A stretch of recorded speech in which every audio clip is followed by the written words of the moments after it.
Thank you very much masters. మరి మరొకసారి PMC digital కి అందరికి స్వాగతం సుస్వాగతం మాస్టర్స్. పిఎంసి డిజిటల్ వారు నిర్వహిస్తున్న 40 days 40 మాస్టర్స్ సీజన్ 2 లో ఈ రోజు 40వ రోజుకి చేరుకున్నాం మాస్టర్స్. మరి ప్రాతకాల ధ్యానం చేసుకున్నాం. మరి ఇప్పుడు 6 to 7 సీనియర్ పిరమిడ్ మాస్టర్ యొక్క జ్ఞానాన్ని పంచుకోబోతున్నాం మాస్టర్స్. మరి ఈ రోజు మనకి గెస్ట్ గా సురేష్ గారు హైదరాబాద్ నుంచి విచ్చేశారు. ఈసారి 2009లో మరి ఈ ధ్యాన మార్గంలోనికి రావడం జరిగింది. మరి ఈసారి ఎన్నో ధ్యాన కార్యక్రమాలు, ఎన్నో శాకాహార ర్యాలీలు, అంతేకాకుండా ఎంతో ధ్యాన ప్రచారం చేస్తున్నారు. ధ్యాన మహాచక్రాలకి ఎంతో ఎనలేని సేవలు అందిస్తున్నారు మాస్టర్స్.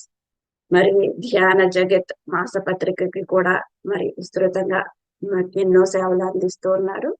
అంతేకాకుండా ఈ మధ్య ఎనస్థీషియా అనే బుక్ కి కనెక్ట్ అయ్యి ఎంతో జ్ఞానాన్ని విస్తారంగా అందరికీ పంచుతున్నారు. మరి అటువంటి గ్రేట్ పిరమిడ్ మాస్టర్ యొక్క అనుభవ జ్ఞానాన్ని, మనకు తెలియని ఎన్నో విషయాల్ని ఆయన ద్వారా మనం పంచుకుందాం మాస్టర్స్.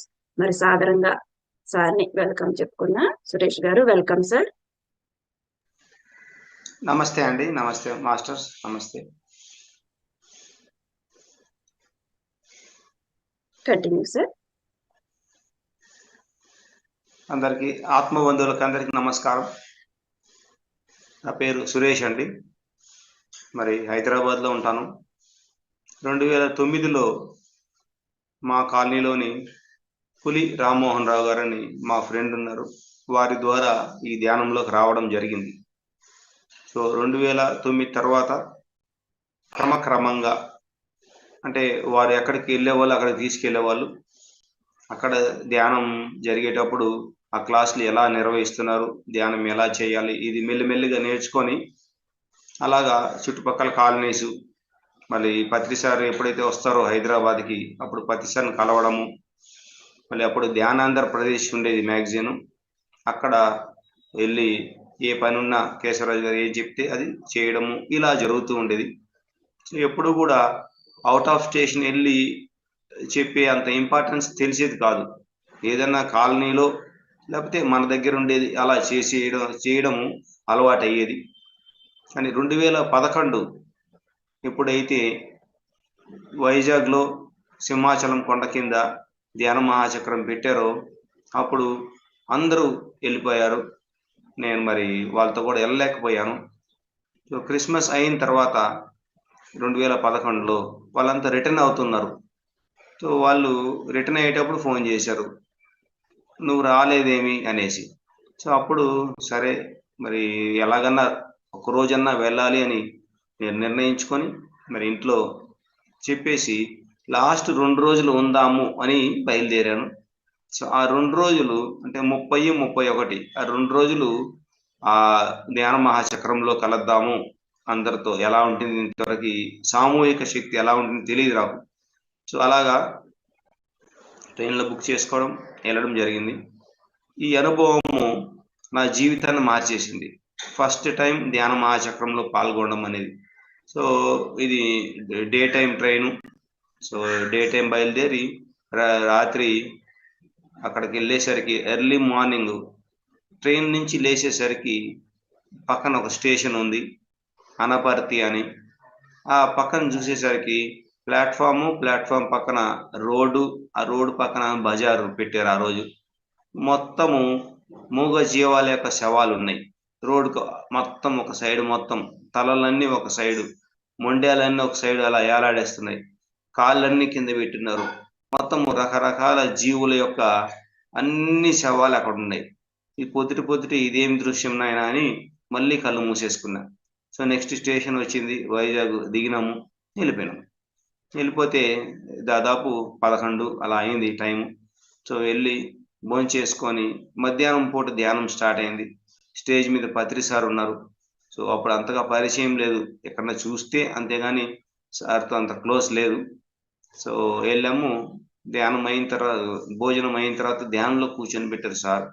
సో ధ్యానంలో కూర్చున్న తర్వాత 5 నిమిషాలకంతా ఒక అద్భుతమైన ఒక అనుభవం కలిగింది. సో ఆ అనుభవం ఏంటంటే, ఎప్పుడైతే ధ్యానంలో కూర్చొని కళ్ళు మూసుకున్నామో సారు మ్యూజిక్ స్టార్ట్ అయ్యిందో అప్పుడు ఈ ఒక నల్లని మేక తల మాత్రమే నా ఫేస్ కి ఇలా ముందరకు వచ్చింది. అంటే సగం తల లోపలికి వెళ్ళినట్టు అనిపించింది నాకు. మరి ఆ దృశ్యము ఎలాగో తెలీదు. సగం తల నా తలలో సగం ఉంది, స్పష్టంగా కనిపిస్తుంది. 2 కొమ్ములు, మొత్తం ఒక తల మాత్రమే. నాకు కొద్దిగా భయం వేసింది. కానీ కళ్ళు తెరవకూడదు అనే నిబంధన ఉంది కాబట్టి కళ్ళు తెరవలేదు. సో ఇట్ ఈస్ అంటే చాలా క్లోజ్, అది ఇలా కనిపిస్తుంది మొత్తం. సో ఏమి చేయలేని పరిస్థితి, ఫస్ట్ అనుభవము. అలా చూస్తూ ఉంటే ఆ మేక కన్నీళ్లు పెట్టి ఏదో క్వశ్చన్ అడుగుతుంది నన్ను. సరే, నేను వింటూ ఉన్నాను. అప్పుడు ఆ మేకపోతు యాక్చువల్లీ అది అడుగుతుంది, మీరు మానవులు ఎన్నో నీతి వాక్యాలు చెప్తారు, చిన్నప్పటి నుంచి ఏమేమో చదువుతారు, కానీ అది ఒకటి నాకు ఎక్స్ప్లెనేషన్ కావాలి అనేసి అడిగింది. నేను మరి ఏం చెప్తాను, సరే అని చెప్పిన. సరే అని చెప్పేసరికి అది క్వశ్చన్ వేసింది, మీరు ఎవరైతే మీకు ఉపకారం చేస్తారో వాళ్ళకు ఉపకారం చేస్తారు, మరి నీతిలో ఏం చెప్తారంటే అపకారం చేసిన వాళ్ళకు కూడా ఉపకారం చేయమని చెప్తారు. సో అది మనకు పద్యం ఉంది, అపకారికి కూడా ఉపకారమే చెయ్యి అనేసి. సో అటువంటిది మేము మూగజీవాలము, మీకు మంచి చేయడానికి, మీకు సేవ చేయడానికి దివి నుంచి భూమికి వచ్చాము, మీకు హెల్ప్ చేయడానికి. మీ ప్రతి పనిలో మేము భాగస్వామ్యం తీసుకొని మీ యొక్క జీవితము సుఖమయం అవ్వాలని, మీ పంటలు బాగా పండాలని, మీరు ఆరోగ్యంగా ఉండాలని, మీ తోడు కోసము, మీకు హెల్ప్ చేయడం కోసం మేము వచ్చాము. మరి ఇటువంటి ఉపకారం చేయడానికి వచ్చిన జంతువులని ఇంత క్రూరంగా చంపి అలాగా వస్తువుల్లాగా బజార్లో పెట్టి అమ్ముతున్నారు. మరి వాటిని తింటున్నారు, తిని బాధపడట్లేదు, దాన్ని మళ్ళీ సెలబ్రేట్ చేసుకొని సంతోషపడుతున్నారు. మరి ఏ రకంగా మీరు ఇది చేస్తున్నారో నాకు జవాబు కావాలి అని ఆ మేక అంటే సమస్త జంతు జాతి నుంచి ఒక ప్రశ్న వేసింది నాకు. సో నాకు ఏం జవాబు చెప్పేది తెలియలేదు. వెంటనే లోపల స్ట్రైక్ అయింది, అమ్మ నా దగ్గర కాదు కదా, ఏ మానవుడి దగ్గర దీనికి జవాబు లేదు. ఎందుకంటే ఇది చాలా ఘోరంగా జరుగుతుంది, ఇది ఎవరి దగ్గర లేదు అని కళ్ళు తెరవలేదు. లోపల ఏదో జరుగుతుంది. మొత్తము ఒక కన్ను నుండి మాత్రమే ఆ నీటి ధార దాదాపు 3 గంటలు ధ్యానం జరిగితే 3 గంటలు ఇది కారుతూనే ఉంది. ఇంకా ఆ మేక పోతైతే డిసపియర్ అయిపోయింది. సో అప్పుడు నేను తీసుకున్న నిర్ణయం ఏంటంటే, ఇది ధ్యాన మహాచక్రంలో జరిగింది కాబట్టి ఈ రోజు నుండి ప్రతి ధ్యాన మహాచక్రంలో అది ఎన్ని రోజులైనా కానీ నేను కన్ఫర్మ్గా మ్యాక్సిమం పాల్గొంటాను అని నిర్ణయించుకున్నా. సో అప్పటి నుంచి ఇప్పటి వరకు, అంటే లాస్ట్ 2023 ఏదైతే డిసెంబర్ జరిగిందో అప్పటి వరకు కూడా ఏ ధ్యాన మహాచక్రం కూడా మిస్ అయ్యింది లేదు, ఒక్కరోజు కూడా.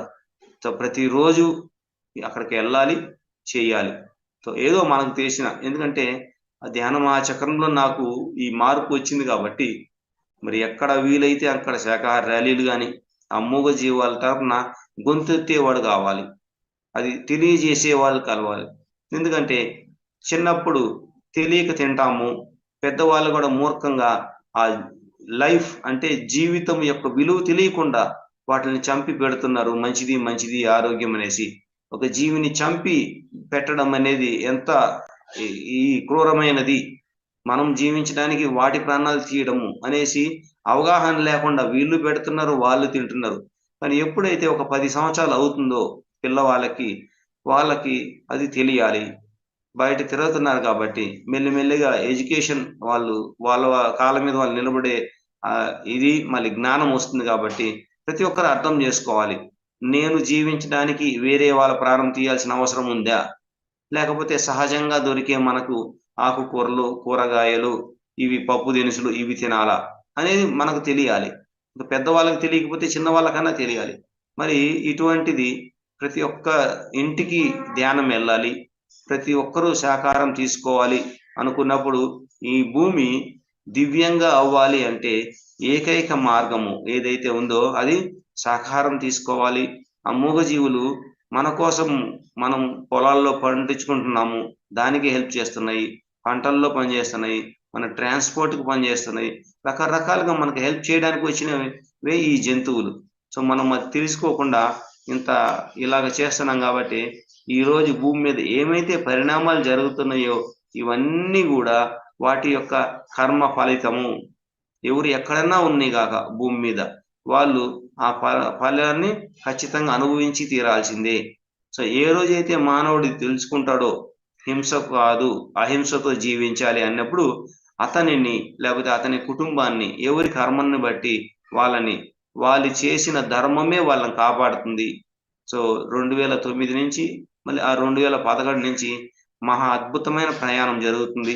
ఎంతో అద్భుతంగా మరి ఈ ధ్యాన ప్రచారం కానీ ఈ ధ్యాన సత్సంగం కానీ ఎంతో అద్భుతంగా జరిగి జీవితము ఎంతో హ్యాపీగా నడుస్తుంది. ఇప్పుడు అంటే చుట్టుపక్కల అన్నీ ఉన్నాయి, అన్నీ తెలుస్తున్నాయి, కానీ మనం ఎంత ప్రశాంతంగా ఉండాలి, ఎలా ఉండాలి అనేది తెలియజేసేది ధ్యానము, ధ్యాన జీవితము. సో లైఫ్ అనేది ఎవరికైనా సరే ధ్యానంలోకి రాకముందు ఒక రకంగా ఉంటుంది.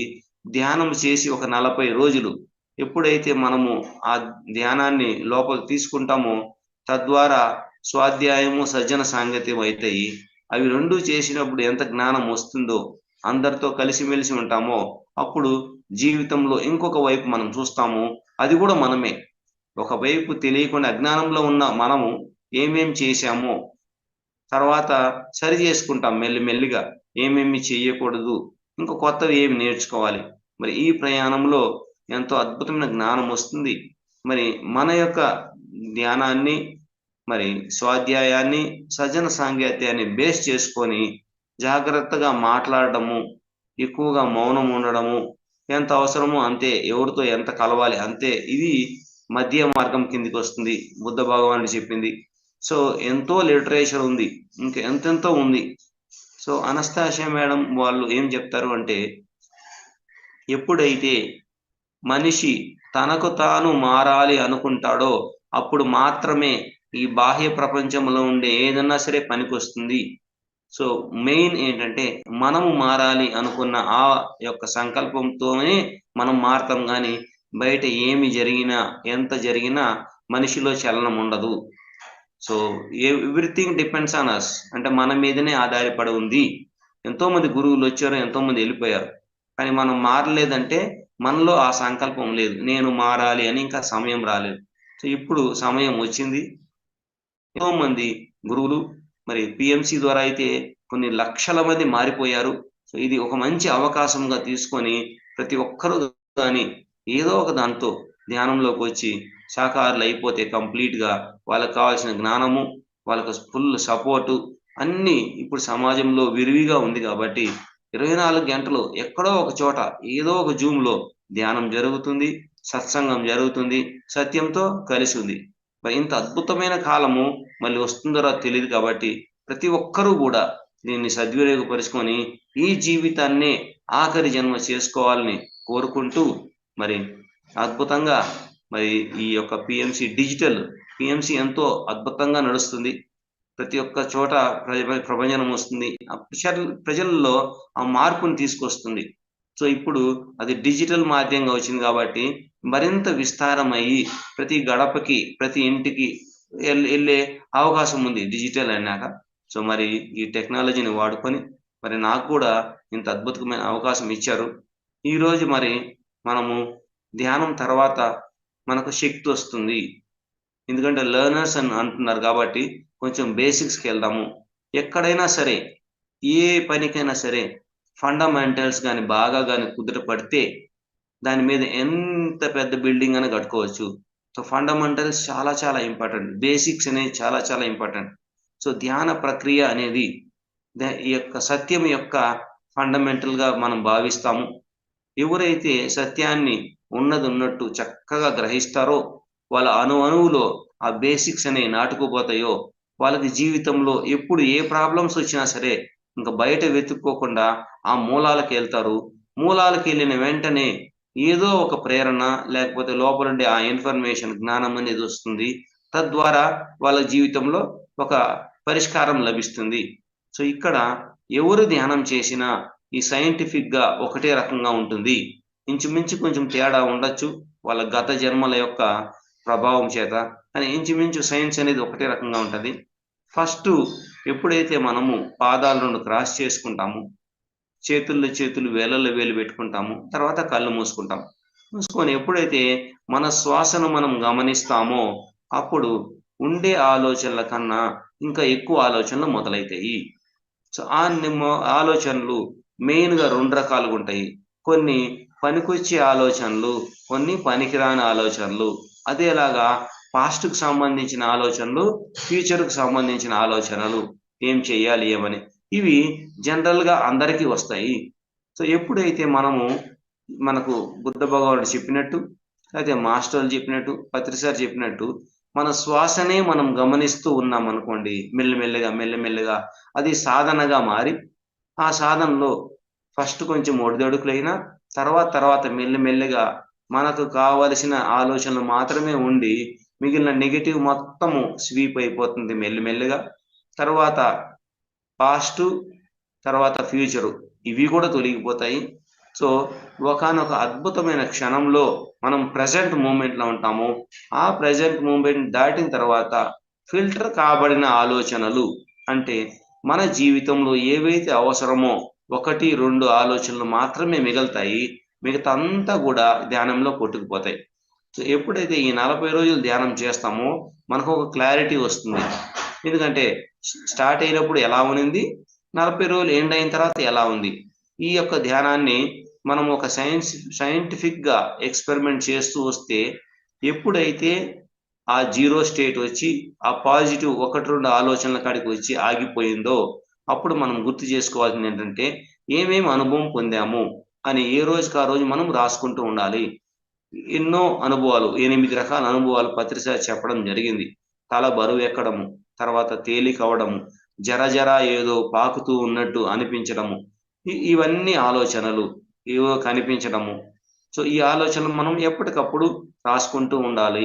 తర్వాత ఎప్పుడైతే ఈ యొక్క ధ్యానము మన లోపలికి వస్తుందో అద్భుతమైన ఆ శక్తి ప్రవాహాన్ని మనము బాడీలో ఫీల్ కావచ్చు. తల మీద ఏదో వస్తున్నట్టు, లోపలికి ప్రవేశించినట్టు మనం ఫీల్ కావచ్చు. ఎప్పుడైతే ఆ సెన్సేషన్ వచ్చిందో మనకు అర్థం కావాలి, కాస్మిక్ ఎనర్జీ అంటే విశ్వమయ ప్రాణశక్తి ఇప్పుడు మన బాడీలోకి ఎంటర్ అవుతుంది అనేసి. ఎప్పుడైతే ఈ యొక్క ధ్యానము ప్రక్రియలో ఆ ఎనర్జీ ఫుల్ఫిల్ అవుతూ ఉంటుందో, మొత్తం ఒక బాటిల్లో ఒక్కొక్క బొట్టు నీళ్ళు ఎలా పడుతుందో అలాగా ఈ యొక్క దేహంలో ఆ కాస్మిక్ ఎనర్జీ వచ్చి రోజు చేసే మన ధ్యానంలో కాస్మిక్ ఎనర్జీ నిండుతూ పోతూ ఉంటే, ఆ శక్తి పెరుగుతూ ఉంటే ఫుల్గా ఒకరోజు మొత్తం నిండిపోతుంది.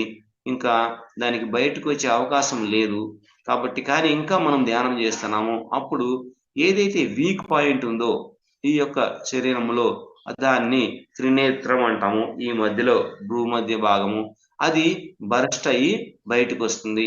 దాన్నే దివ్య చక్షు అంటారు, 3వ కన్ను. సో ఎప్పుడైతే ఆ యొక్క ఎక్స్పీరియన్స్ వస్తుందో మనకు ధ్యానంలో ఒక స్థాయికి వెళ్ళినట్టు అర్థం. అంటే శక్తి బాగా నిండింది శరీరంలో. దాన్ని చక్కగా మనము 3వ కన్ను ద్వారా సూక్ష్మ శరీరయానం చేస్తాము. అంటే యానము అంటే ఈ శరీరముతో ప్రయాణము. ఏ శరీరము అంటే భౌతిక శరీరం కాదు, యాస్ట్రల్ సూక్ష్మ శరీరముతో యానము. ఇది ధ్యానం అంటే. సో అప్పుడు మనము మామూలుగా అయితే కళల్లో మనకు తెలియకుండా వేరే లోకాలకి వేరే ప్రదేశాలకి వెళ్ళి అవన్నీ చూసి వస్తాము, ఎవరినో కలిసి వస్తాము. ధ్యానంలో మనము అనుకోవచ్చు, నేను ఫలానా చోటకి వెళ్ళాలి అనుకున్నప్పుడు ఏమవుతుందంటే మన కమాండ్ తోటి మనం ఏదైతే అనుకుంటాం దాంతో ఆ సూక్ష్మ శరీరము విడుదలయ్యేది. దాంతో పాటు మనం ఏ డైరెక్షన్ ఇస్తే ఆ డైరెక్షన్కి ఆ బాడీ మూవ్మెంట్ అనేది మనకు కనిపిస్తుంది. సో ఈ యానము అనేది ఎంతో ఇంపార్టెంట్, ఒకనొక అనుభవంగా మనం చెప్పుకోవచ్చు.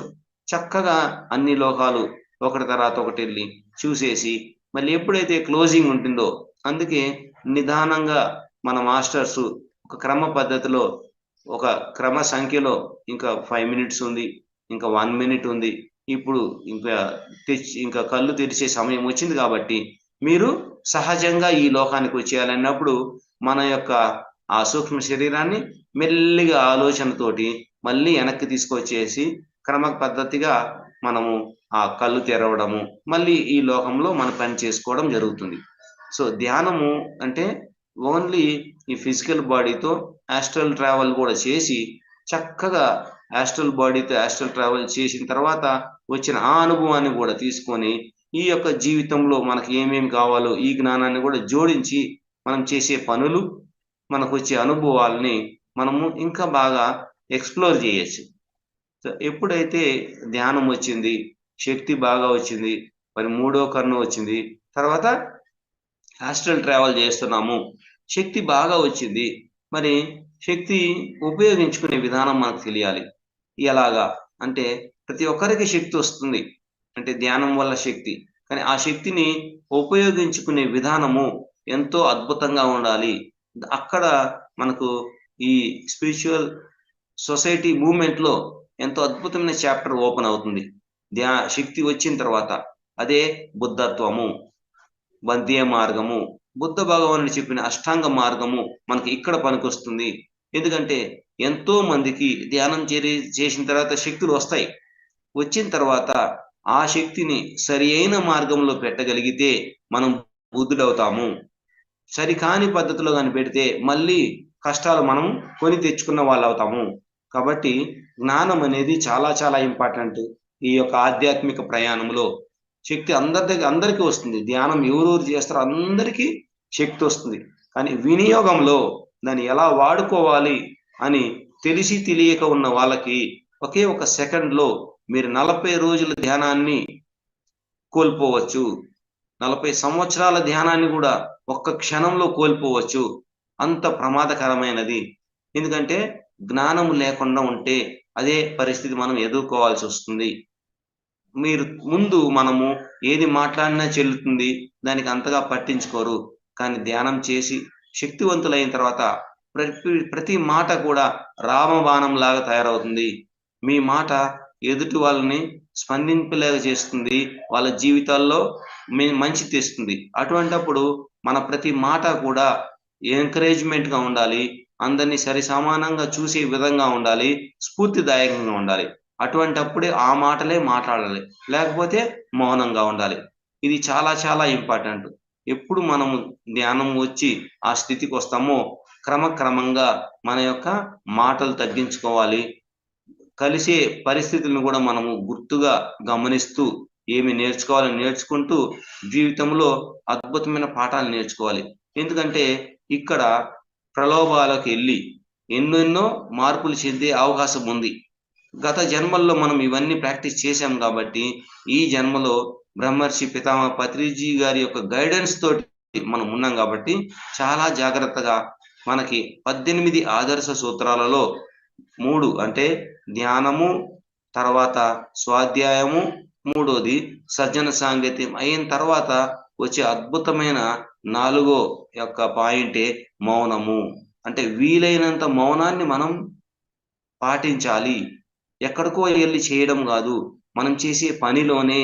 మీరు ఎక్కడైతే ఏం పని చేస్తున్నారో, ఏ ఉద్యోగం చేస్తున్నారో, లేకపోతే ఎక్కడ వ్యవసాయం చేస్తున్నారో, ఇంట్లో ఎక్కడున్నారో అక్కడే పాటించమని రమణ మహర్షి చెప్తారు. ఎందుకంటే ఎక్కడికో వెళ్ళి 24 గంటలు చేసి వచ్చేది కాదు, ఎక్కడికో వెళ్ళి 10 రోజులు చేసి వచ్చేది కాదు. అక్కడ చేస్తాము, ఆ పరిస్థితుల్లో మనం ఉండాల్సి వస్తుంది. కానీ నిత్య జీవితంలో మీరు ఎక్కడ ఉన్నారో అక్కడ చేయడము ఉత్తమము. ఎందుకంటే మీరు పని చేసేది ఆ ప్లేస్ లో కాబట్టి అక్కడే మనము ఆ ప్రశాంతతని కొని తెచ్చుకోవాలి. ఎందుకంటే ఎక్కడికో వెళ్తే అందరూ కామ్గా ఉంటారు, అందరూ అలా పాటిస్తారు, అక్కడ అది నేచురల్ గా జరిగిపోతుంది. కానీ అక్కడి నుంచి వచ్చిన తర్వాత మన నిజ జీవితంలో మనం ప్రాక్టీస్ చేయాలి అంటే మనం ఎక్కడైతే పని చేస్తున్నామో, ఎక్కడైతే మన వ్యవహార శైలి ఉందో అక్కడ ఆ 24 గంటల్లో ఎంత మౌనంగా పాటిస్తున్నాము, ఎన్ని వ్యర్థమైన మాటలు వస్తున్నాయి, ఏవి మంచిగా మాట్లాడుతున్నాము అనే ప్రాక్టీసు ఎక్కడ జరగాలంటే మన నిత్య జీవితంలో జరగాలి. ఎక్కడున్నామో అక్కడ జరగాలి. అప్పుడు మనకు ధ్యానం చేశాము, శక్తి వచ్చింది, ఆ శక్తిని కూడా మనము సరైన విధంగా ఉపయోగించుకుంటున్నాము అంటే జ్ఞానంతో. అప్పుడు ఏమవుతుంది, మనకు అటువంటి సజ్జన సాంగత్యం ఏర్పడుతుంది. ఎవరైతే అదే మార్గంలో ఉండి చక్కగా ఆత్మ అభివృద్ధి చెందుతున్నారో వాళ్ళ యొక్క ఫ్రెండ్షిప్ మనకు దొరుకుతుంది. ఎప్పుడైతే వాళ్ళ ఫ్రెండ్షిప్ దొరుకుతుందో మనము వారానికి ఒక్కసారో లేకపోతే వారానికి 2 రోజుల్లో మనము సజ్జన సాంగత్యం పెట్టుకుంటాము. ఎప్పుడైతే సజన సాంకేతం పెట్టుకుంటామో ఆ ఎనర్జీస్ మొత్తము జ్ఞానం అంతా కూడా అటు ఇటు అయ్యి బ్యాలెన్స్ అవుతుంది. ఎప్పుడైతే ఆ బ్యాలెన్స్ వస్తుందో అప్పుడు మధ్య మార్గంలో ఉండడానికి మనకి ఎక్కువ ఛాన్సెస్ ఉన్నాయి.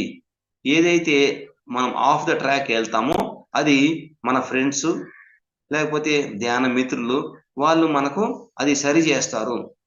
ఇప్పుడు ఎవరు చెప్పినా కూడాను మనకు ఇంట్యూషన్ అంటే ఏదైతే లోపల నుంచి వస్తుందో మన జీవితం కోసము దాన్నే పాటించాలి.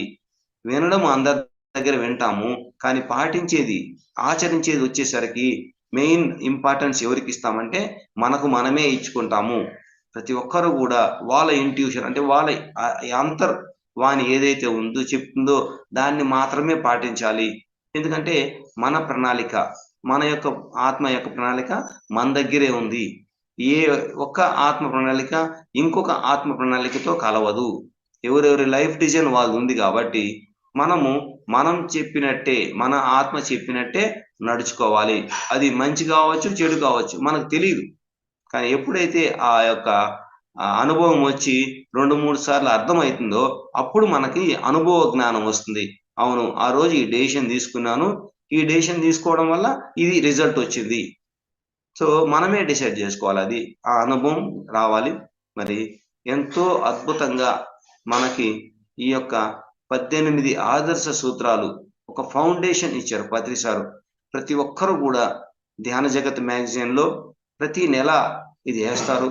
సో అది ఖచ్చితంగా మనము 1-2 సార్లు ఒక 10 రోజులు కానీ దాన్ని స్టడీ చేసామనుకోండి, అప్పుడు మనకి అర్థమవుతుంది ఏది చేయాలి ఏది చేయకూడదు, ఇది ఏ పాయింట్ కిందికి వస్తుంది. ఇప్పుడు పిరమిడ్ జగత్ అన్నాం, పిరమిడ్ జగత్ అన్నప్పుడు ఆ 18 పాయింట్లో ఎక్కడ ఉంది అనేసి మనకు అర్థమవుతుంది. అనవసరంగా వేరే వాళ్ళ జోలితో మాట్లాడుతూ ఉన్నాం అనుకోండి, వాళ్ళు ప్రేరేపించారు, మనం కూడా మాట కలిపాము. ఇలాగా మాటల్లో పడి మన యొక్క విచక్షణ జ్ఞానాన్ని కామన్ సెన్స్ మర్చిపోయినాము. మనం కూడా మాటలు కలిపేసి 4 మాటలు దాంతో జోడించాము.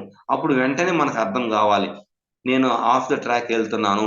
ధ్యానం చేసేటప్పుడు బాగుంది, సజ్జన సాంకేతం బాగుంది, కానీ బయట వెళ్ళినప్పుడు వాళ్ళ మాటలతో నేను కలుపుతున్నాను, జడ్జిమెంట్ చేస్తున్నాను అనే మన ఎరుక వచ్చినప్పుడు ఏం చేస్తామంటే వెంటనే మనము అక్కడ నోరు మూసుకుంటాము, ఇంకా మాట్లాడము. అప్పుడు మనకు ఆ 18లో ఏ పాయింట్ ఉంది, ఎక్కడ నేను గతి తప్పుతున్నాను అనేసి మనం చూసుకున్నప్పుడు మనకు ఒక పాయింట్ వస్తుంది. ఇతర విషయాలలో కానీ ఇతర వ్యక్తుల జోలికి కానీ నువ్వు తలదూర్చరాదు అనేది 16 పాయింట్. సో అది మనకు గుర్తుకు రావాలి. సో అలాగా ఒక్కొక్క పాయింట్ మనకు తెలిసింది అనుకోండి, అంటే ప్రతి మాస్టరు కూడా వారంలో ఒక రోజన్నా లేకపోతే నెలలో కొన్ని రోజులైనా ప్రకృతితో కలిసి ఉండాలి. అంటే ట్రెక్కింగ్లు ఇవి చేసుకోవాలి. అది ఏ పాయింట్ కిందకు వస్తుంది. సో మనకు వీలైనప్పుడు మనం కూడా ట్రెక్కింగ్లకు వెళ్ళాలి, అడవుల్లోకి వెళ్ళాలి, లేకపోతే పల్లెటూరుల్లో పంట పొలాలు ఉంటాయి, అక్కడికి వెళ్ళి ఒక 2 రోజులు స్పెండ్ చేయాలి. ఎప్పుడైతే ప్రకృతితో ఉంటామో అప్పుడు సహజంగా ఈ శరీరంలో ఉండే ఆ హీలింగ్ ప్రాసెస్ జరుగుతుంది. ప్లస్ నేచర్తో ఉంటాం కాబట్టి నేచర్ మనకు నేర్పిస్తుంది కొత్త విషయాలు. సో అది ఎన్నో పాయింట్కి వస్తుంది. ఈ 18లో మనకు టక్కుమని రావాలి. 9వ పాయింట్ ప్రకృతితో అనుసంధానము. ఇలాగా మళ్ళీ ధ్యాన ప్రచారం ఉంది. ధ్యాన ప్రచారం ఎలా చేయాలి, ఎక్కడ ఈ మాదిరిగా చేయాలి. సో ఈ 18 పాయింట్లు పత్రి సారు ఎంతో అంటే దూరదృష్టి పెట్టుకొని ఒక భగవద్గీత ఎంత ఇంపార్టెంటో ప్రతి మనిషికి భూమి మీద, అలాగా రాబోయే కాలంలో ఈ 18 పాయింట్లు ఎంతో మంచి రోల్ పాటిస్తాయి. సో దానికి అనుగుణంగా ఈ 18 ఆదర్శ సూత్రాలు రాయడం జరిగింది. సో ప్రతి ఒక్కరు కూడా ఈ 40 రోజులు మనం ఏదైతే ఇది పెట్టుకున్నామో ఈ 40 రోజుల తర్వాత రోజు ఇది కంటిన్యూ చేయాలి. ధ్యానం కంటిన్యూ చేయాలి, తర్వాత స్వాధ్యాయం కంటిన్యూ చేయాలి. వీలైనంత సజ్జన సాంకేతం చేసుకుంటూ పోతే ఆ 18 పాయింట్లు మనము పాటించిన వాళ్ళం అవుతాము. ఎప్పుడైతే పాటిస్తామో అప్పుడు దాని రిజల్ట్ మనకు వస్తుంది. సో 2009 నుంచి మరి నా జీవితంలో అయితే ధ్యానం చేస్తూ ఉన్నాను. ఏ రోజు కూడా ట్యాబ్లెట్ వేసుకునేది లేదు.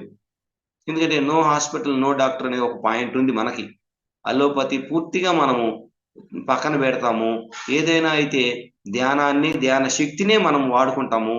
ఆయుర్వేదం మనకి ఎలాగో ఉంది అంటే ప్రకృతితో అనుసంధానమై ఉంటాం కాబట్టి ఆ ఆకులు కానీ తులసి లేకపోతే ఇంకా అలాంటివి అల్లము ఇలాంటివి ఏవైతే ఉన్నాయో మన సహజంగా మనకు దొరికేటివి అటువంటి ప్రకృతిలో ఉండే వాటితోనే చక్కని ఆహారం తీసుకుంటూ ఉన్నప్పుడు మనకు ఆ నో హాస్పిటల్ నో డాక్టర్ అనేది చక్కగా మరి అది ఎన్నో పాయింట్. ఇలాగ ప్రతి ఒక్కటి జీవితంలో ఏమేమి కావాలో అన్ని కూడా పత్రిసారు ఆ 18లో అమర్చారు కాబట్టి ఎప్పుడు కానీ ప్రతిరోజు ఒక్కసారి ఆ 18 పాయింట్ చూసుకున్నాం అనుకోండి, ఆ డేలో ఏమేమి జరుగుతుందో దాంట్లో ఏదో ఒకటి అటాచ్ అవుతుంది మనకు. ఆ 18లో చక్కగా ఏ పాయింట్ ఎలాగా, ఎందుకంటే మనం ఎప్పుడైతే ధ్యానం నేర్చుకుంటామో ప్రతి ఒక్కరిలో కూడా ఒక జాగృతం అనేది వస్తుంది. వచ్చి ఏం చేస్తుందంటే ఈ 40 రోజుల్లో ధ్యానం చేయడం వలన నేను ఎంతో హ్యాపీగా ఉన్నాను, ఆనందంగా ఉన్నాను, నా రోగాలు పోయినాయి, మళ్ళీ కొత్త జీవన విధానం వచ్చింది. మరి ఇంత అద్భుతమైన జీవన విధానాన్ని నేను నలుగురికి చెప్పాలి అనే ఆత్మ యొక్క సహజమైన గుణం బయటకు వస్తుంది. కొంతమంది ధ్యానం నేర్చుకొని 1 గంట ధ్యానం చేస్తారు, వెంటనే ధ్యాన ప్రచారానికి వెళ్ళిపోతారు. సో కొంతమంది కొన్ని ఇబ్బందులు ఉంటాయి, వాళ్ళు కూడా ఒక 20 రోజులు చూస్తారు, 30 రోజులు చూస్తారు, తర్వాత లోపల ఉండదు. అది ఎలాగైనా మన వాళ్ళకి అందరికి చెప్పాలి, మన ఊర్లో చెప్పాలి, మనకు తెలిసిన వాళ్ళకి చెప్పాలి అనే ఆ కుతూహలం లోపల నుంచి వస్తుంది. ధ్యాన ప్రచారానికి నడుము కడతారు. సో ఇది సహజంగా వచ్చే గుణం. సో దాన్ని ఏమి ఆపన అవసరం లేదు. మనకి ఎంత వీలైతే అంత ధ్యాన ప్రచారం చేసుకుంటూ పోవాలి. సో ఎప్పుడైతే మనం ఆ ధ్యాన ప్రచారం చేస్తామో అప్పుడు మనకి జ్ఞానం అవసరం అవుతుంది. ఆ జ్ఞానం ఇచ్చేది ఈ 18 పాయింట్లు.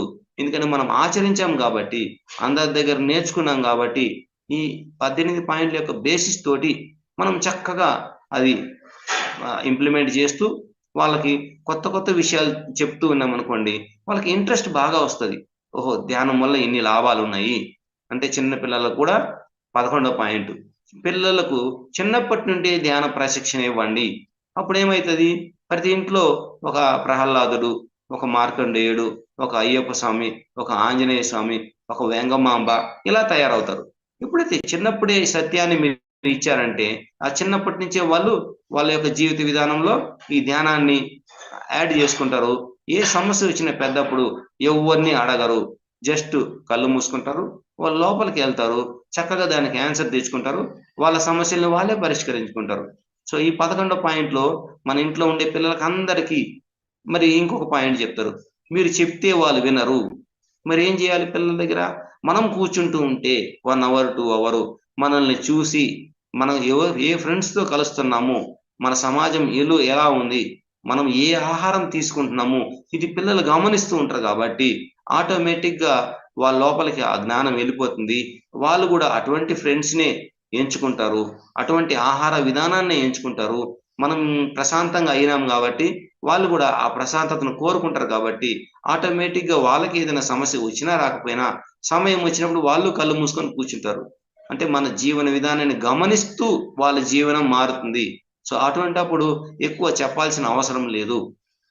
సో ఇక్కడ మనం పత్రిక చెప్పిన చిన్న చిన్న కాన్సెప్ట్స్ చెప్పుకుందాం. ఎందుకంటే చిన్న కాన్సెప్ట్స్ అందరికీ అర్థమవుతాయి, ఏం ప్రాబ్లం ఉండదు. అవి ఏంటంటే, ఒకటి, no hurry, no worry, don't waste time. ఇవి 3. సో ఫస్ట్ వచ్చి నో హరీ, తర్వాత నో వరీ, మూడోది నో వేస్ట్ టైం, అంటే టైం వేస్ట్ చేయొద్దు.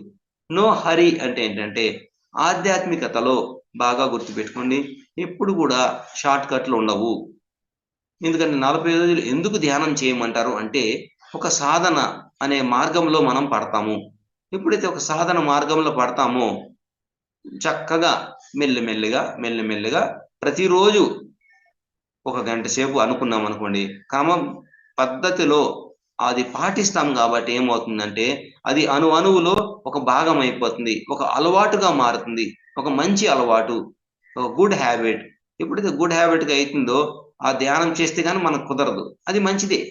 సో ఎప్పుడైతే అలాగా చక్కగా చేసుకుంటున్నామో స్పిరిచువల్ నాలెడ్జ్ అనేది కూడా ఒక్క రోజులో రాదు, ఒక్క జన్మలో ఏది సాధించలేము, బాగా గుర్తుపెట్టుకోండి. ఎందుకంటే అనంతమైన జ్ఞానం ఉంది, అనంతమైన ఆ పర్ఫెక్షన్ అనేది ఉంది, కానీ మనం మొదలెట్టాలి, దాన్ని స్టార్ట్ చేయాలి. అందువల్ల దేనికి హరి ఉండరాదు.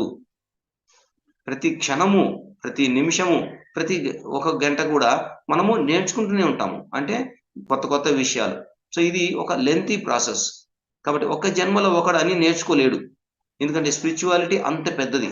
కానీ మనం ప్రయత్నించినాము, మెల్లిమెల్లిగా నేర్చుకుంటూ పోతాం.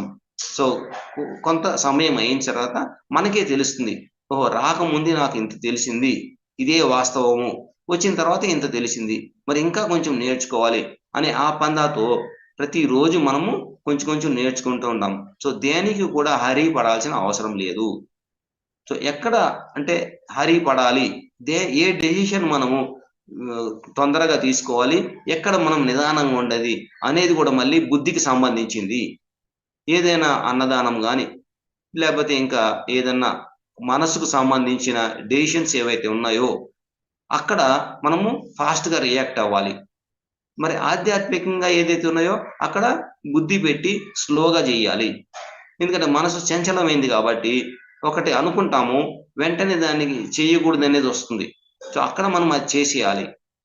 సో ఎక్కడైతే బుద్ధికి సంబంధించింది వచ్చిందో, బుద్ధి అనేది కాలానికి అతీతమైనది, నేర్చుకునే పద్ధతి ఉంది కాబట్టి అక్కడ మనం ప్రశాంతంగా ఉండొచ్చు. సో ఇవి రెండు మనము బ్యాలెన్స్ చేసుకోవాలి. ఎక్కడ హరిగా ఉండాలి, ఎక్కడ హరిగా ఉండకూడదు. అది ఆధ్యాత్మికలో హరినెస్ ఉండకూడదు.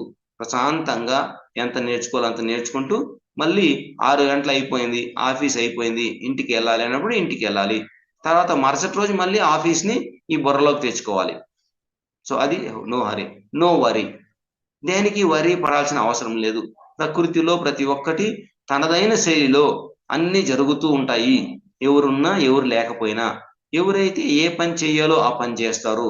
ఎందుకంటే మనకు ఈ భగవద్గీతలో చెప్పినట్టు ఈ ప్రపంచంలో ఉన్న జనాలందరూ కూడా బేసిక్ గా 3 గుణాలతో ఉన్నవాళ్ళు. అందరిలో ఈ 3 గుణాలు ఉన్నాయి విస్తారంగా. ఒకటి తమో గుణము, రెండోది రజో గుణము, మూడోది సాత్విక్ గుణము. సో బేసిక్ గా ఇవి మూడిట్లో మొత్తం ఆల్మోస్ట్ అందరూ వస్తారు, కొంతమంది తప్ప. సో ఈ 3 గుణాలలో ఎవరి స్వభావాన్ని బట్టి వాళ్ళు ప్రవర్తిస్తారు. మీరు గమనం ఉండమన్నా కొంతమంది ఉండలేరు. అటువంటప్పుడు ఈ సృష్టి అనేది ఆగదు. ఎందుకంటే వాళ్ళ గుణాన్ని బట్టి వాళ్ళు ఆ పనులు చేస్తారు. ఆ పనులు చేసిన తర్వాత వాళ్ళకి ఆ ఫలితం వస్తుంది. ఆ ఫలితం వచ్చిన తర్వాత నెక్స్ట్ స్టేజ్కి వెళ్తారు. సో ఇది ఒక నేర్చుకునే విధానము ఆత్మ. కాబట్టి ఎవడి వల్ల భూమి ఆగుతుందని కానీ, లేకపోతే వాడి వల్లే అది జరుగుతుందని కానీ ఈ భ్రమలన్నీ మనం తీసేయాలి. సో ఈ యొక్క ప్రయాణము ఎంతో అద్భుతంగా జరగాలంటే ఆ 3 గుణాల మీద స్టడీ చేయాలి. ఆ స్టడీ చేసిన తర్వాత ఆ ఫలితం ఏదైతుందో అప్పుడు మనకు తెలుస్తుంది, అవును దేనికి వరి పడాల్సిన అవసరం లేదు. మన ఫేజ్లో, మన స్పీడ్లో మనం ఉంటే ఏ వరి లేకుండా చక్కగా మనము అద్భుతంగా ఈ యొక్క జర్నీని ఎంజాయ్ చేయొచ్చు. హడబిడి లేకుండా ఏదో ఫాస్ట్ పరిగెద్దాము అనే అవసరం లేదు. పరిగెత్తే వాళ్ళు ఉంటారు, అది వాళ్ళ గుణానికి సంబంధించింది. మనము ప్రశాంతంగా గమనిస్తూ చక్కగా ఎంజాయ్ చేస్తూ ఈ ప్రయాణాన్ని చేయొచ్చు. సో ఫస్ట్ది నో హరి, రెండోది నో వరి. ఇక్కడ మూడోది చాలా ఇంపార్టెంట్ ఏంటంటే డోంట్ వేస్ట్ టైం. సమయము ఎంతో ఇంపార్టెంట్ కాబట్టి ఏ సమయాన్ని అయితే మనం దేనికి ఇస్తామో పొద్దుటి పూట అది రాసి పెట్టుకోవాలి. తర్వాత ఆ టైం వచ్చినప్పుడు ఆ పని చేయాలి. సో ఒక క్షణం కూడా ఊరికేనే ఉండకూడదు. ఏదో ఒక పని, అన్ని మంచి పనులు చేసుకుంటూ ఉంటాము. కానీ మధ్య మధ్యలో ఏమంటారంటే ఆ కృష్ణ పరమాత్ముడు చెప్పినట్టు కొన్ని మనకు అనుకోకుండా కొన్ని పనులు వస్తాయి, అది మన దీంట్లో ఉండవు కానీ చేయాల్సి వస్తుంది అన్నప్పుడు సాక్షిభూతంగా చేయాలి. మనకి ఇష్టం లేదు ఆ పని కానీ చెయ్యాలి పరిస్థితులు బట్టి. అప్పుడు ఏం చేయాలి? సాక్షిభూతంగా ఆ పరమాత్మకు చెప్పుకొని ఇది నాకు ఇష్టం లేదు కానీ నా చేత చేయిస్తున్నావు, దయచేసి ఇదే లాస్ట్ కావాలి, ఇక మీదట ఈ పని నేను చేయను, నాకు ఆత్మపరంగా ఇది ఇష్టం లేదు అనేసి. ఒకవేళ ఆ పనిలో ఏమన్నా కానీ పాఠం నేర్పించాలనుకుంటే అప్పుడే ప్రకృతి మాత ఆ పాఠం నేర్పిస్తుంది. ఎప్పుడైతే పాఠం నేర్చుకుంటామో అప్పుడు ఆ పని ఇంకా భవిష్యత్తులో రాదు. కానీ ఆ పాఠం నేర్చుకోనంత వరకు, మనం రిజెక్ట్ చేసినంత వరకు ఆ యొక్క సిచ్యువేషన్ క్రియేట్ అవుతూనే ఉంటుంది. సో ఇక్కడ మనం నేర్చుకోవాలి.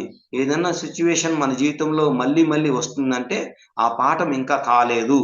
ఆ పాఠం నేర్చుకున్న తర్వాత ఎలాగైతే ఆ సమస్య వచ్చిందో అలాగే అది వెళ్ళిపోతుంది. సో ఆత్మ ఆ సిలబస్ని తెచ్చుకునింది కాబట్టే ఆ సన్నివేశం క్రియేట్ అవుతుంది. కాబట్టి మనం పాఠం నేర్చుకునే దాని మీద అంటే లెర్నింగ్ మీదనే మన ఫోకస్ ఉండాలి. అది ఇక్కడ వేస్ట్ ఏ టైము మనం వేస్ట్ చేయకూడదు. సో ఇలాగా చిన్న చిన్న కాన్సెప్ట్‌లో బాగా అర్థమై ఇది ఎప్పుడైతే మనం ఆచరిస్తామో అప్పుడు ఆ ఆధ్యాత్మికత అనేది మనకి బాగా అబ్బుతుంది. ఇదే విధంగా మరి ఎన్నో బుక్కులు చదవమన్నారు. మరి ప్రతి ఒక్కరు కూడా ఎంతో అద్భుతంగా మరి 40 రోజులంటే 2 సార్లు అది కూడా ఫస్ట్ ఒక 40 డేస్ జరిగింది. ఇప్పుడు ఒక 40 డేస్ జరిగింది కాబట్టి మీరందరూ ఎంతో అద్భుతమైన జ్ఞానాన్ని సంపాదించుంటారు.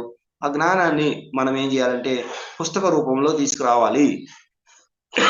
ప్రతి ఒక్కరు ఇది చాలా ఇంపార్టెంట్. 18 పాయింట్ మన ధ్యాన అనుభవాలని తర్వాత ఆత్మ యొక్క పురోగతిని పుస్తక రూపంలో పెట్టాలి. బాగా గుర్తుపెట్టుకోండి. ఎప్పుడైతే మనము ఇతరులకు చెప్తామో అప్పుడు మన జ్ఞానం ఇంకొంచెం వికసిస్తుంది. అదే మనము ఒక బుక్‌లో రాసామనుకోండి, అప్పుడు అది ఒక డాక్యుమెంట్ లాగా తయారవుతుంది. మన జీవితం యొక్క డాక్యుమెంటు. సో అది ఇతరులు చదివినప్పుడు వాళ్ళకి ఇన్స్పిరేషన్ అవుతుంది. ఇప్పుడు భగవద్గీత రాలేదనుకోండి భూమి మీదకి ఎలా పరిస్థితులు ఉండేది ఆలోచించండి.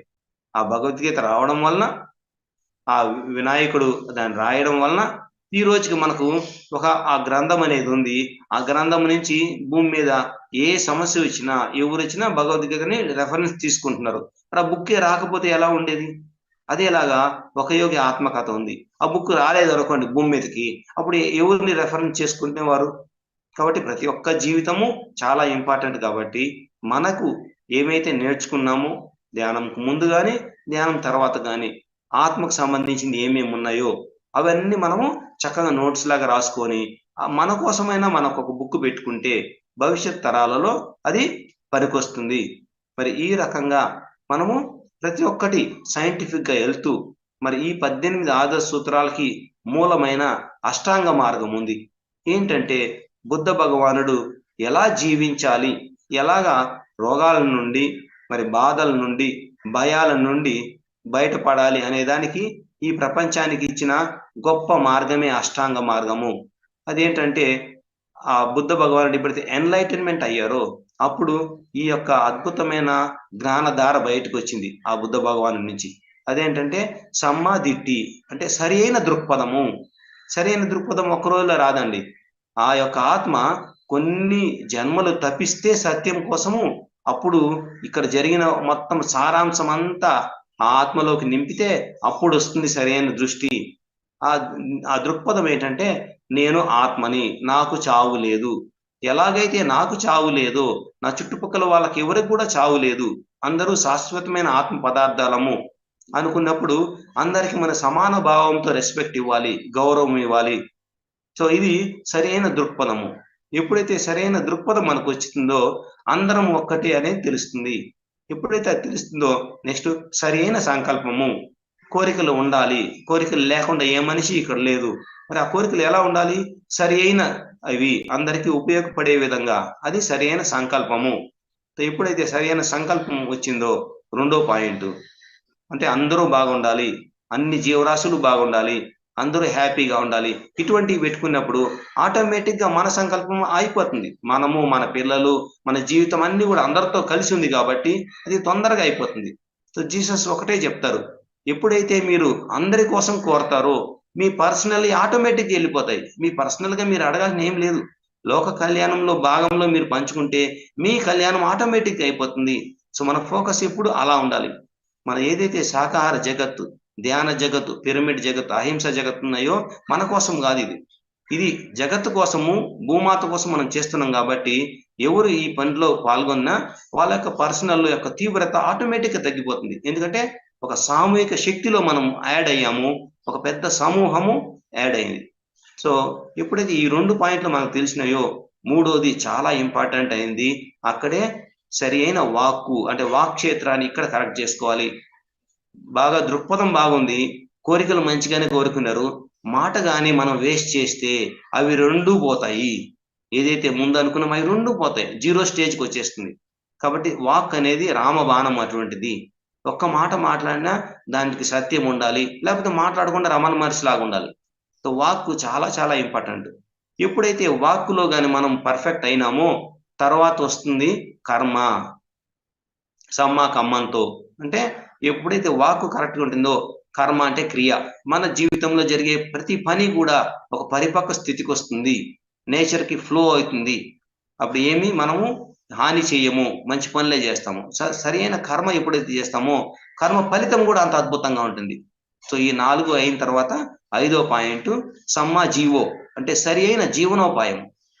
ఫస్ట్ ఏమో సరైన దృక్పథము, రెండోది సరైన సంకల్పము, మూడోది సరైన వాక్కు, మళ్ళీ తర్వాత సరైన కర్మ, 5వది వచ్చి జీవనోపాయం ఎలా బాగుంటుంది అంటే మనం చేసే నడవడిక, ఎవరితో ఎలా ప్రవర్తిస్తాము, దేనికి ఎంత ఇంపార్టెన్స్ ఇచ్చాము, దేన్ని నెగ్లెక్ట్ చేశాము, ఇదే మన జీవనం. సో మంచినే తీసుకుంటున్నాము, చెడును నెగ్లెక్ట్ చేస్తున్నాము. అదేలాగా వాళ్ళని సమాజం చూస్తున్నాము, వాళ్ళకు కూడా మన యొక్క ప్రభావం వెళ్తుంది, వాళ్ళని కూడా మంచిగా కోరుకుంటున్నాం, అందరూ బాగుండాలనే కోరుకుంటున్నాము. సో కోరుకుంటున్నాము, కానీ మన స్పేస్ని మనము, మన ఇంటిగ్రిటీని కానీ మన స్వేచ్ఛను మనం కోల్పోవట్లేదు. సో ఎప్పుడు ఈ బ్యాలెన్స్లో ఉండాలి మనిషి. సో జీవనోపాయం అంటే అన్నిట్లో తలదూర్చడం కాదు, ఎప్పుడు తలదూర్చాలి, ఎప్పుడు మన స్పేస్లో ఉండాలి మనకు తెలియాలి. సో జీవన విధానం కరెక్ట్గా ఉండాలంటే రెండు బ్యాలెన్స్ చేయాలి. సో ఎప్పుడైతే ఇది అయిపోతుందో అంటే 5 పాయింట్లు అయిపోతుందో, 6వది వస్తుంది మహా అద్భుతమైనది సమ్మ వాయోమో అంటే సరైన శ్రద్ధ. భగవద్గీతలో చెప్తాడు, శ్రద్ధతో నువ్వు మంచినీళ్ళు ఇచ్చినా అది కొన్ని కోట్లతో సమానము, శ్రద్ధ లేకుండా కొన్ని కోట్లు నువ్వు ఇచ్చినా అది జీరోతో సమానము. సో ఇక్కడ ఏమి చేశావు అనేది కాదు, ఎలా చేశావు అనేది ఇంపార్టెంట్ భగవద్గీతలో. అంటే శ్రద్ధగా చేయాలి, ఏ పనైనా సరే శ్రద్ధ ఉండాలి. సో 6వది అయిపోయింది. నెక్స్ట్ వస్తుంది సమ్మాసతి.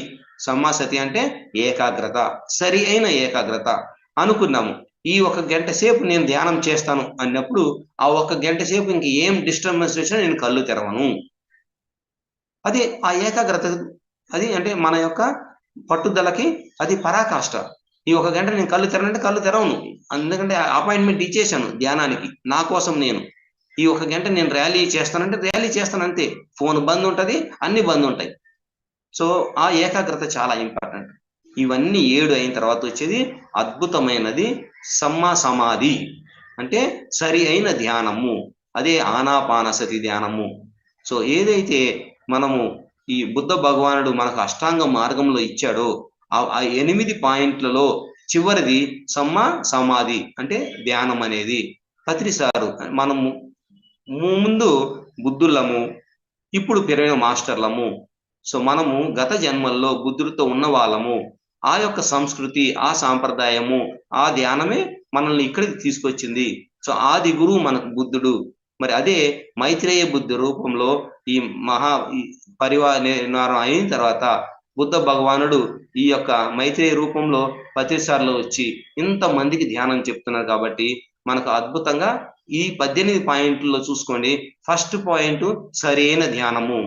అక్కడ ఏదైతే 8వ పాయింట్ లాస్ట్ పాయింట్ సమ్మా సమాధి, ఇక్కడ ఫస్ట్ పాయింట్ అయింది. సో మనం ఇక్కడ అన్ని ధ్యానాలు చెప్పం, సరైన ధ్యానం అక్కడ ఆల్రెడీ తెలిసిపోయింది మనకి. ఎన్నో ధ్యానాలు ఉన్నాయి, సరైన ధ్యానం ఒకటి.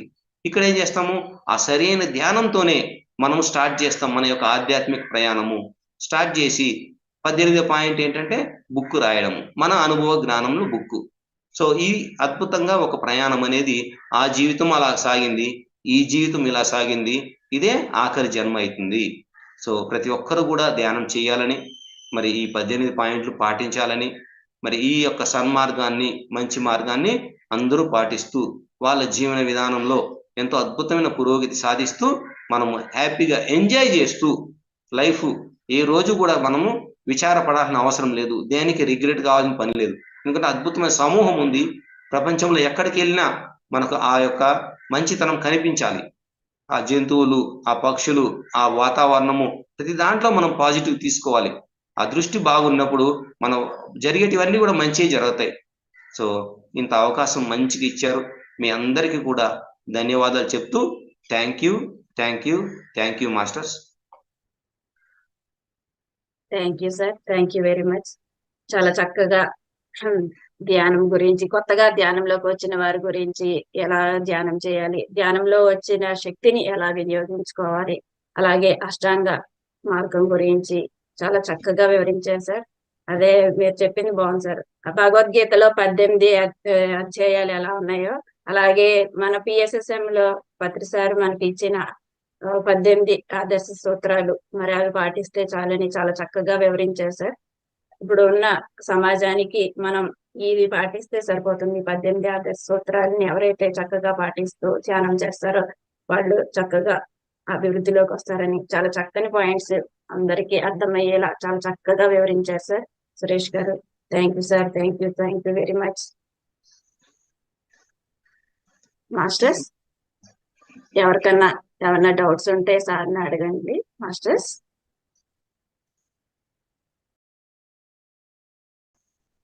అలాగే మరి ఈ రోజుతో మనకి 40 days 40 మాస్టర్స్ సీజన్ 2 కార్యక్రమం చాలా చక్కగా జరిగింది. రేపు సెలబ్రేషన్స్ ఉంటాయి మాస్టర్స్. ప్రతి ఒక్కరూ కూడా హాజరవ్వండి. రేపు 5 to 6 40 days పూర్తి చేసుకున్న సందర్భంగా సెలబ్రేషన్స్ ఉంటాయి. అలాగే 6 to 7 ధ్యానం ఉంటుంది. ఏకతా ధ్యానం కూడా ఉంటుంది మాస్టర్స్. తప్పకుండా అందరూ హాజరవ్వండి. సార్ అన్మ్యూట్ చేసుకోండి. ఎవరైనా మాట్లాడే వాళ్ళు ఉంటే అన్మ్యూట్ చేసుకోండి. రమేష్ గారు మాట్లాడండి సార్.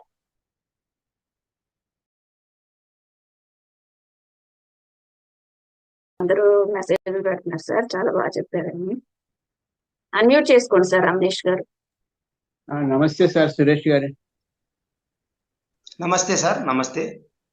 చాలా సంతోషం. మీ సేవలకు ధన్యవాదాలు సార్. విస్తారమైన సేవలు అందించారు హైదరాబాద్ ఉంటూ. మరి ఒక్కొక్కరికి ఒక్కొక్క రకంగా ప్రేరణ కలుగుతుంది. పత్రిక రాశియంలో వచ్చిన వ్యక్తులు అనేక మిషన్ల మీద పిచ్చి కాలికి దారం కట్టినట్టు లాక్కొస్తారట బాబా చెప్తారు, షిరిడి సాయిబాబా.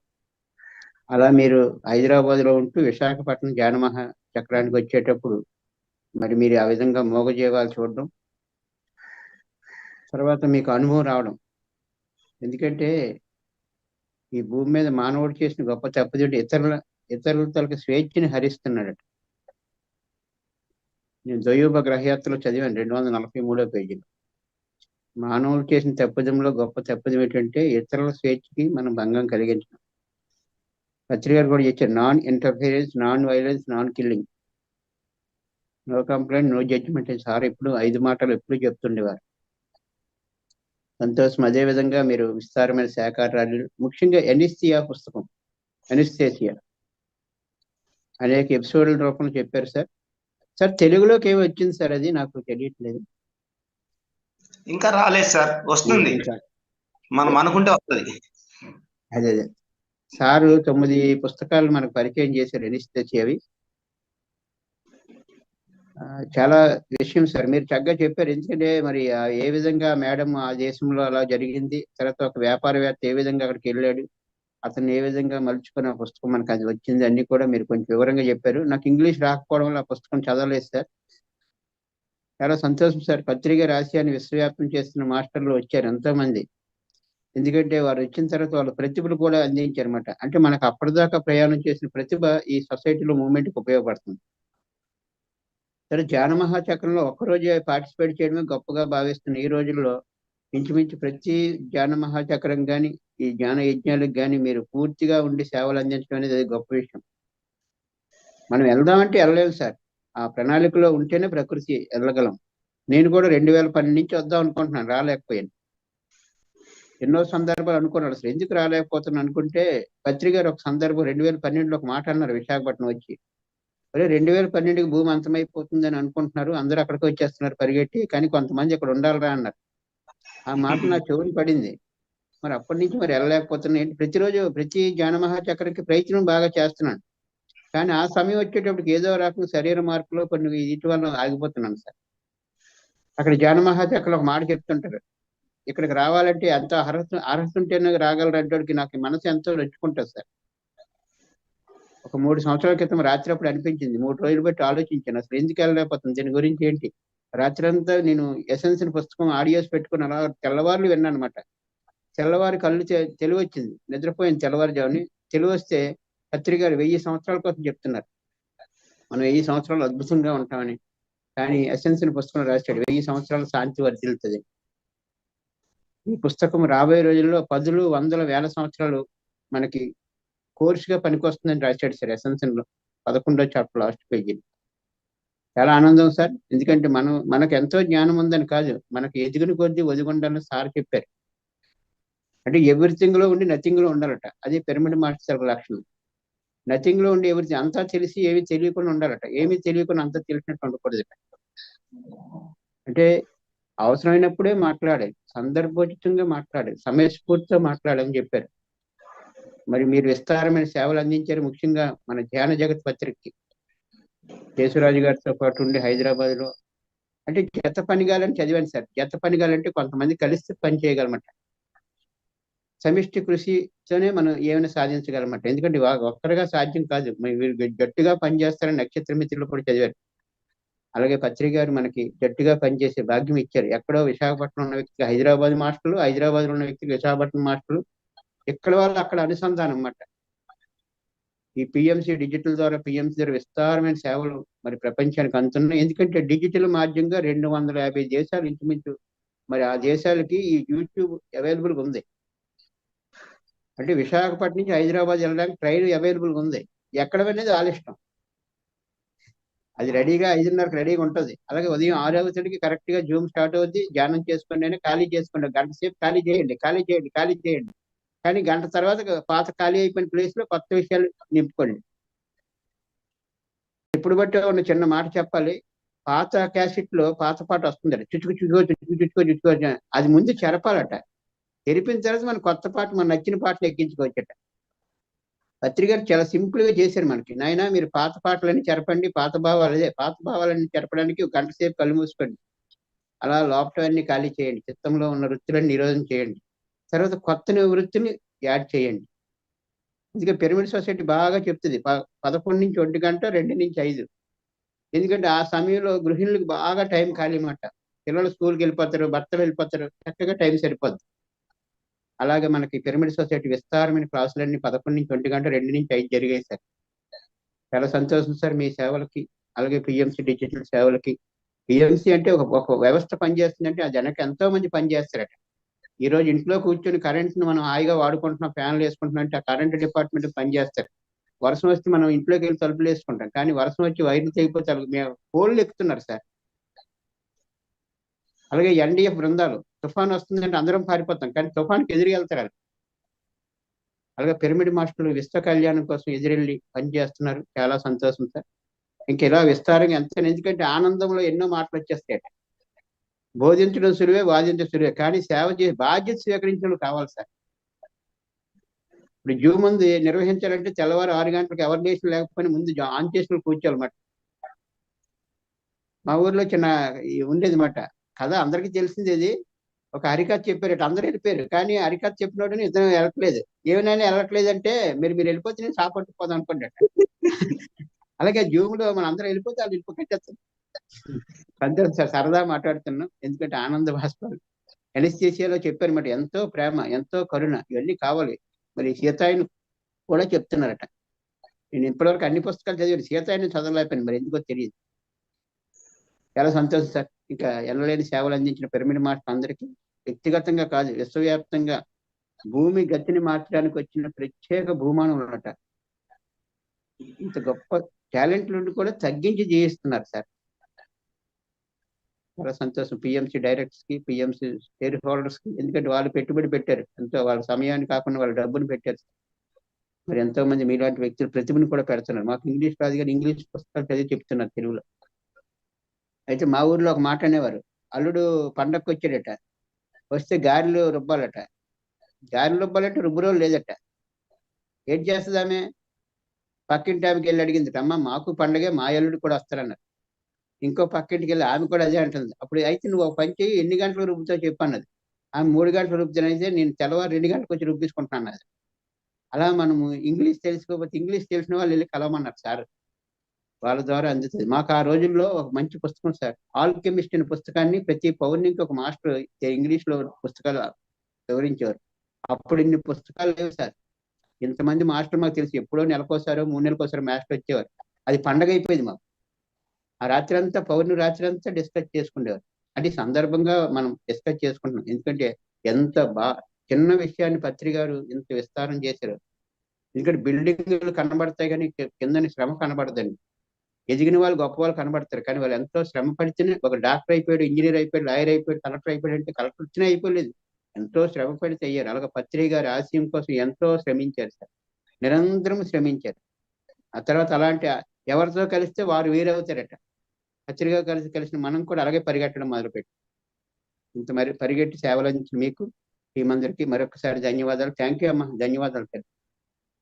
మానిసమ్మ ధన్యవాదాలు sir. Thank you sir Suresh garu. Thank you very much sir. మీ జ్ఞానాన్ని మాకు అందించినందుకు థ్యాంక్ యూ సార్. మాస్టర్స్, మరి ఈ వీడియోని అందరూ కూడా లైక్ చేయండి, షేర్ చేయండి మాస్టర్స్. ఎవరైనా కొత్తగా ఈ జూమ్ లో ఉన్నవారైతే మన వాట్సాప్ లో జాయిన్ అవ్వండి. చాట్ బాక్స్ లో వాట్సాప్ యొక్క లింక్ పెట్టడం జరిగింది మాస్టర్స్. తప్పకుండా అందరూ వాట్సాప్ లో జాయిన్ అవ్వండి. అలాగే ఈ వీడియోని అందరికీ లైక్ చేయండి, షేర్ చేయండి మాస్టర్స్. యూట్యూబ్ ఛానల్ కూడా అందరూ లైక్ చేయండి. అంతేకాకుండా మరి సురేష్ గారు ఎనస్థీషియా బుక్ కి సంబంధించి జ్ఞానాన్ని మరి పిఎంసి తెలుగులో ఎన్నో ఎపిసోడ్స్ ఉన్నాయి మాస్టర్స్. ప్రతి ఒక్కరు కూడా ఎపిసోడ్స్ చూడండి. ఎనస్థీషియా బుక్ ఇంగ్లీష్ లో ఉన్న, మనకి ఇంగ్లీష్ రాదని సార్ అన్నారు, ఇంగ్లీష్ రాకపోయినా ఇలాంటి మాస్టర్లు తెలుగులో వారు చదివి వారి జ్ఞానాన్ని కూడా మరి పిఎంసి తెలుగులో మన అందరికీ పంచడం జరిగింది. అందరూ కూడా పిఎంసి చూడండి, అందులో ఉంటుంది బుక్ గురించి. Thank you sir. సురేష్ గారు ఎన్నో సేవలు చేస్తూ ఉన్నారు. మరొకసారి సార్కి ధన్యవాదాలు తెలియజేసుకుందాం. రేపు అందరూ కూడా జాయిన్ అవ్వండి మాస్టర్స్, రేపు 5కి. Okay masters, thank you very much. Thank you అండి అందరికీ. Thank you.